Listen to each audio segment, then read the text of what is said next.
ರಾಜ್ಯದಲ್ಲಿ ಈಗ ಏನಿದ್ರು ಸಹ ನವೆಂಬರ್ ಕ್ರಾಂತಿಯ ಬಗ್ಗೆ ಚರ್ಚೆ. ನವೆಂಬರ್ ಕ್ರಾಂತಿಯ ಚರ್ಚೆ ಬೆನ್ನಲ್ಲೇ ಸತೀಶ್ ಜಾರಕಿಹೊಳಿ ದೆಹಲಿಯ ದಂಡಯಾತ್ರೆಯನ್ನ ಕೈಗೊಳ್ತಾ ಇದ್ದಾರೆ. ಡಿಸಿಎಂ ಭೇಟಿಯ ಬೆನ್ನಲ್ಲೇ ಸತೀಶ್ ಜಾರಕಿಹೊಳಿ ದೆಹಲಿ ಟೂರ್ ಅನ್ನ ಮಾಡ್ತಾ ಇದ್ದಾರೆ. ನಾಳೆಯಿಂದ ಒಟ್ಟು 3 ದಿವಸಗಳ ಕಾಲ ದೆಹಲಿ ಪ್ರವಾಸವನ್ನ ಕೈಗೊಳ್ತಾರೆ ಸತೀಶ್ ಜಾರಕಿಹೊಳಿ ಅನ್ನುವಂತಹ ವಿಚಾರ ಗೊತ್ತಾಗ್ತಾ ಇದೆ. ದೆಹಲಿಯಲ್ಲಿ ಎಐಸಿಸಿ ಅಧ್ಯಕ್ಷ ಕೆಸಿ ವೇಣುಗೋಪಾಲ್, ರಾಜ್ಯ ಕಾಂಗ್ರೆಸ್ ಉಸ್ತುವಾರಿ ಸುರ್ಜೇವಾಲಾರನ್ನ ಭೇಟಿ ಮಾಡುವಂತಹ ಸಾಧ್ಯತೆ ಇದೆ ಅಂತ ಹೇಳಲಾಗ್ತಾ ಇದೆ. ಈ ನಡೆ ಇದೆಲ್ಲ ಬಹಳಷ್ಟು ಕುತೂಹಲ ಮೂಡಿಸ್ತಾ ಇದೆ. ಸತೀಶ್ ಜಾರಕಿಹೊಳಿ ಅವರು ದೆಹಲಿ ಪ್ರವಾಸವನ್ನ ನಾಳೆಯಿಂದ ಒಟ್ಟು 3 ದಿವಸಗಳ ಕಾಲ ಕೈಗೊಳ್ತಾರೆ ಅನ್ನುವಂತಹ ವಿಚಾರ ಗೊತ್ತಾಗ್ತಾ ಇದೆ. ಈಗಾಗಲೇ ಈ ಬಗ್ಗೆ ಹೆಚ್ಚಿನ ಮಾಹಿತಿಯನ್ನ ನಮ್ಮ ಪ್ರತಿನಿಧಿ ಶ್ರೀಕಾಂತ್ ಕೊಡ್ತಾರೆ. ಶ್ರೀಕಾಂತ್, ಸತೀಶ್ ಜಾರಕಿಹೊಳಿ ದೆಹಲಿಯ ದಂಡಯಾತ್ರೆದ ಇನ್ಸೈಡ್ ಮಾಹಿತಿ ಏನಿದೆ ಅಂತ? ನೋಡಿ ಜಗದೀಶ್, ರಾಜ್ಯದಲ್ಲಿ ಏನಂತಂದರೆ ನವೆಂಬರ್ ಕ್ರಾಂತಿ ವಿಚಾರಕ್ಕೆ ಸಂಬಂಧಪಟ್ಟಂತೆ ಭಾಳಷ್ಟು ಚರ್ಚೆ ಆಗ್ತಾ ಇದೆ. ಇದರ ನಡುವೆ ಏನಂತಂದರೆ CM ಬದಲಾವಣೆ ಆಗ್ತಾರೆ, ನಾಯಕತ್ವ ಬದಲಾವಣೆ ಆಗತ್ತೆ ಅನ್ನೋ ಒಂದು ಚರ್ಚೆ ಏನಿದೆ.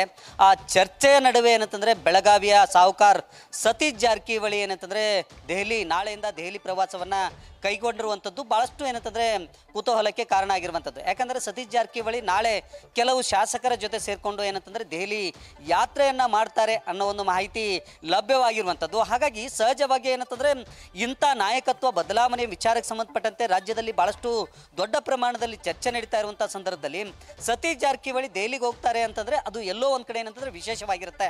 ಯಾಕಂತಂದರೆ ಅಲ್ಲಿ ರಾಜಕೀಯ ಚರ್ಚೆ ನಡೆಯುತ್ತೆ ಅನ್ನೋ ಒಂದು ಚರ್ಚೆ ಈಗ ರಾಜಕೀಯ ವಲಯದಲ್ಲಿ ಕೇಳಿ ಬರ್ತಾ ಇರುವಂಥದ್ದು. ಅದರಲ್ಲೂ ಸಹ ಏನಂತಂದರೆ ಎಐಸಿಸಿ ಅಧ್ಯಕ್ಷ ಮಲ್ಲಿಕಾರ್ಜುನ್ ಖರ್ಗೆ ಜೊತೆಗೆ ಸುರ್ಜೇವಾಲಾ ಸೇರಿದಂತೆ ಹಲವು ನಾಯಕರನ್ನ ಭೇಟಿ ಮಾಡಲಿದ್ದಾರೆ ಅನ್ನೋ ಒಂದು ವಿಚಾರ ಏನಿದೆ, ಇದು ನಿಜಕ್ಕೂ ಏನಂತಂದರೆ ಕುತೂಹಲವನ್ನು ಕೆರಳಿಸ್ತಾ ಇದೆ. ಯಾಕಂತಂದರೆ ಇತ್ತೀಚೆಗೆ ಬೆಳಗಾವಿಗೆ ಏನು ಮುಖ್ಯಮಂತ್ರಿ ಸಿದ್ದರಾಮಯ್ಯ ಅವರ ಪುತ್ರ ಯತೀಂದ್ರ ಸಿದ್ದರಾಮಯ್ಯ ಅವರು ಏನು ಆಗಮಿಸಿದ್ರು, ಆ ಸಂದರ್ಭದಲ್ಲಿ ಏನಂತಂದರೆ ಅಹಿಂದ ನಾಯಕತ್ವವನ್ನು ಸತೀಶ್ ಜಾರಕಿಹೊಳಿ ವಹಿಸ್ಕೊಳ್ಬೇಕು, ಮುಂಬರ್ತಕ್ಕಂಥ ದಿನಮಾನಗಳಲ್ಲಿ ಏನಂತಂದರೆ ಏನು ಸಿದ್ದರಾಮಯ್ಯ ಅವರ ಉತ್ತರಾಧಿಕಾರಿಯಾಗಿ ಸತೀಶ್ ಜಾರಕಿಹೊಳಿ ಅವರು ವಹಿಸ್ಕೊಳ್ಬೇಕು, ಆ ನಾಯಕತ್ವವನ್ನು ವಹಿಸ್ಕೊಳ್ಬೇಕು ಅನ್ನೋ ಒಂದು ವಿಚಾರವನ್ನು ಹೇಳಿದರು.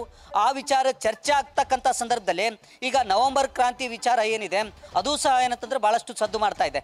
ಇಂಥ ಸಂದರ್ಭದಲ್ಲಿ ಬೆಳಗಾವಿಯ ಸಾಹುಕಾರ ಸತೀಶ್ ಜಾರಕಿಹೊಳಿ ಏನು ದೆಹಲಿ ಪ್ರವಾಸವನ್ನು ಮಾಡ್ತಾ ಇದ್ದಾರೆ, ಸಹಜವಾಗಿ ರಾಜಕಾರಣದಲ್ಲಿ ಚರ್ಚೆ ಆಗ್ತಾ ಇರುವಂಥದ್ದು. ಈಗಾಗಲೇ ಏನಂತಂದರೆ ಸತೀಶ್ ಜಾರಕಿಹೊಳಿ ಬಹಳಷ್ಟು ಕಡೆಗಳಲ್ಲಿ ಹೇಳಿಕೊಂಡಿರುವಂಥದ್ದು ಏನಂತಂದರೆ 2028ಕ್ಕೆ ಏನಂತಂದರೆ ನಾನು CM ಸ್ಥಾನದ ಒಂದು ಕ್ಲೇಮನ್ನು ಮಾಡ್ತೀನಿ ಅನ್ನೋ ಮಾತನ್ನು ಏನು ಹೇಳ್ಕೊಂಡು ಬಂದಿದ್ದಾರೆ. ಆದರೆ ಈಗ ಒಂದು ವೇಳೆ ನಾಯಕತ್ವ ಬದಲಾವಣೆ ವಿಚಾರ, CM ಬದಲಾವಣೆ ವಿಚಾರಕ್ಕೆ ಸಂಬಂಧಪಟ್ಟಂತೆ ಪ್ರಮುಖವಾಗಿ ಏನಂತಂದರೆ ಸಿದ್ದರಾಮಯ್ಯ ಅವರನ್ನು ಬೆಂಬಲಿಸಿ ಒಂದು ವೇಳೆ ಅವರು ಏನಂತಂದರೆ ಅಲ್ಲಿ ಪಕ್ಷದ ವರಿಷ್ಠರಿದ್ದಾರೆ ಅವರ ಮುಂದೆ ಏನಂತಂದರೆ ವಕಾಲತ್ತನ್ನು ವಹಿಸುವಂಥ ಸಾಧ್ಯತೆ ಇದೆ. ಅದ್ರ ಜೊತೆಗೆ ಏನಂತಂದರೆ ಬೇರೆ ಬೇರೆ ರಾಜಕೀಯ ವಿಚಾರದಲ್ಲಿ ಅವರು ಚರ್ಚೆ ಮಾಡುವಂಥ ಸಾಧ್ಯತೆ ಇದೆ ಅಂತೇಳಿ ಹೇಳಲಾಗ್ತಾ ಇದೆ. Jagadish, thank you Srikanth. News first ನಿರ್ಭೀತಿಯಿಂದ ನಿಮ್ಮ ಪರವಾಗಿ.